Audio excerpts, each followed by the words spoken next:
ITT Gold and Diamonds ప్రతి గ్రాముపై 350 రూపాయల తగ్గింపు మరియు లక్కీ డ్రాలో టీవీఎస్ బైక్ మరియు ఎలక్ట్రానిక్ హోమ్ అప్లయన్సెస్ గెలుచుకునే అద్భుతమైన అవకాశం.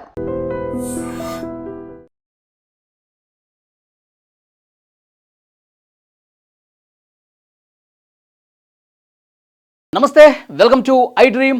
నేను వలి. పూణే బిజినెస్ మ్యాన్ కేతన్ అగర్వాల్ని దారుణంగా లోయలో తోసేసి చంపేసిన ఘటనకు సంబంధించి, ఈ కేసుకు సంబంధించి కొత్త విషయాలు వెలుగులోకి వస్తున్నాయి. దర్యాప్తు చేస్తున్నటువంటి అధికారులకు నిజంగా ఒక కొత్త ట్విస్ట్ ఇప్పుడు తెలిసింది. ఎప్పుడైతే ఈ ఘటన జరిగిందో దేశం మొత్తం కూడా ఒక సంచలనం సృష్టించిన విషయం తెలిసింది. దేశం మొత్తం ఈ కేసు గురించి మాట్లాడుకున్నారు. అమాయకుడైనటువంటి కేతన్ అగర్వాల్ని చాలా దారుణంగా నమ్మించి అమాయకుడిని చంపేశారు కదా అని చెప్పి అందరూ కూడా కేతన్ అగర్వాల్ని చూసి జాలిపడ్డారు. ఈ సియా గోయల్ ఎంత దుర్మార్గురాలా అని ఈమెను కఠినంగా శిక్షించాలని చెప్పి మాట్లాడిన చర్చ జరిగినటువంటి సందర్భం కూడా ఉంది. అయితే ఇప్పుడు పోలీసులకి తెలిసినటువంటి ఒక కొత్త విషయం ఏంటంటే, ఈ సియా గోయల్కి చేతన్కి ఆల్రెడీ పెళ్ళైపోయిందంట, రహస్యంగా వివాహం చేసుకున్నారంట. కేతన్ అగర్వాల్కి సియా గోయల్కి ఫిబ్రవరిలో ఎంగేజ్మెంట్ అయిందండి.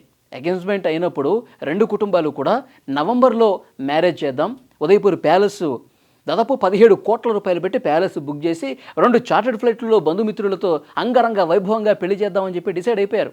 అప్పుడే ఫిబ్రవరిలో ఎంగేజ్మెంట్ అయింది, నవంబర్లో మ్యారేజ్. ఇది ప్లాన్.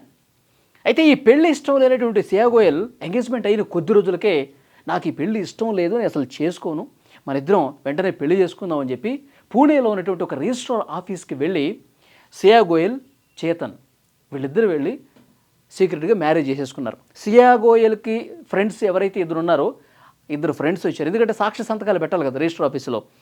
ఇద్దరు ఫ్రెండ్స్తో వెళ్ళి సాక్షి సంతకాలు పెట్టి మ్యారేజ్ చేసేసుకుని, తర్వాత మ్యారేజ్ అయిన తర్వాత ఆ ఫోటోలు ఉంటాయి కదా, వాటిని తన ప్రైవేట్ ఇన్స్టాగ్రామ్ అకౌంట్లో పోస్ట్ చేయటం, వెంటనే మళ్ళీ దాన్ని డిలీట్ చేయడం కూడా జరిగిపోయిందంట. ఇది పోలీసుల ఇన్వెస్టిగేషన్లో తాజాగా వచ్చినటువంటి అప్డేట్. వాళ్ళ ఇన్వెస్టిగేషన్లో తెలిసినటువంటి విషయం. ఇప్పుడు పోలీసులు దాన్ని మొత్తం కూడా బయటకు తీస్తూ ఉన్నారు. ఏ రోజు వీళ్ళు రిజిస్టర్ ఆఫీస్కి వెళ్ళారు, ఏ రోజు మ్యారేజ్ చేసుకున్నారు, మ్యారేజ్కి వచ్చినటువంటి ఫ్రెండ్స్ ఎవరు, సోషల్ మీడియాలో ఎప్పుడు పోస్ట్ చేసింది, డిలీట్ చేసిన టైం ఏంటి, మళ్ళీ దాన్ని రిట్రీవ్ చేస్తూ ఉన్నారు. డిలీట్ అయిన ఫోటోల్ని మళ్ళీ సాంకేతిక నిపుణుల్ని పిలుచుకుని వచ్చి వాళ్ళతో అకౌంట్ ఓపెన్ చేసి ఆ డిలీట్ చేసినటువంటి ఫోటోలను కూడా మళ్ళీ బయటకు తీస్తూ ఉన్నారు. ఇది పోలీసులు ప్రస్తుతం ఈ కేసుకు చేస్తున్నటువంటి దర్యాప్తులో జరుగుతున్నటువంటి విషయం.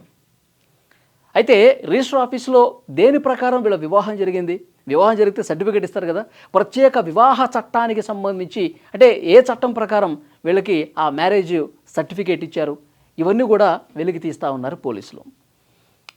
ఇంకొక భయంకరమైనటువంటి విషయం ఏంటంటే, సియా గోయల్ కేతన్ అగర్వాల్ మర్డర్ ప్లాన్ చేసినప్పుడు చేతన్ ఇద్దరూ కలిసి తను చంపాలి అనుకున్నప్పుడు చాలా రకాలుగా ఫోన్లో మాట్లాడుకున్నారంట. 2400 కాల్స్ ఓన్లీ కేతన్ అగర్వాల్ని చంపటం కోసమే వాళ్ళు ప్లాన్స్ వేసుకుంటూ రోజు మాట్లాడుకునేవాళ్ళంట.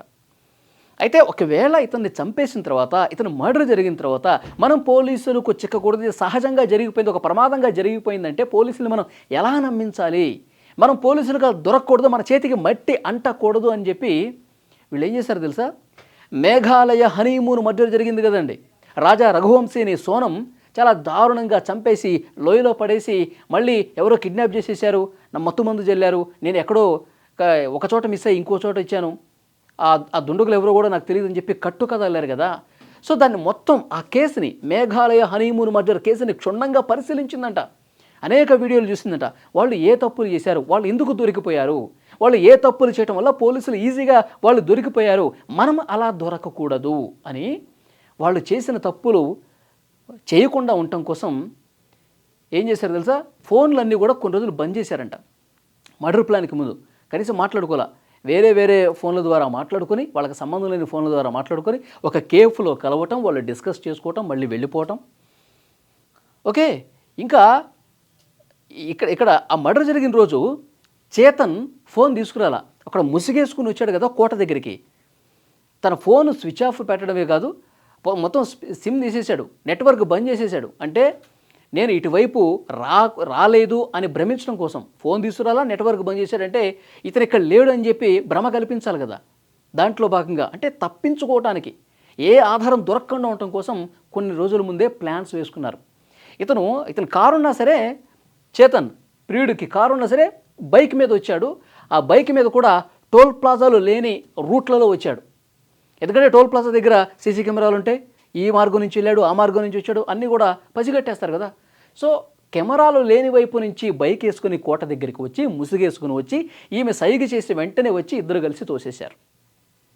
ఇది అంటే వాళ్ళు ఎంత తెలివిగా చేసినా సరే, మనం దొరకము అని అనుకున్నా సరే, దేవుడు అనేవాడు ఉన్నాడు.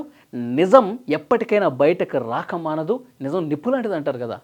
సో అందుకే పోలీసులు ఇన్వెస్టిగేషన్లో అన్ని విషయాలు వీళ్ళు ఎట్లా ప్లాన్ చేశారు, ఏం చేశారు, తప్పించుకోవడానికి ఎన్ని జిమ్మిక్కులు ప్లాన్ చేశారు, ఇవన్నీ కూడా తెలిసినాయి ఇప్పుడు. సో దొరికిపోయారు, క్లియర్గా దొరికిపోయారు. ఇంకా ఇన్వెస్టిగేషన్లో ఇంకా ఎన్ని వాస్తవాలు, ఎన్ని ఘోర నిజాలు బయటకు వస్తాయన్నది కూడా చూడాల్సిన అవసరం ఉంది. మీ అభిప్రాయాన్ని కామెంట్ చేయండి ప్లీజ్.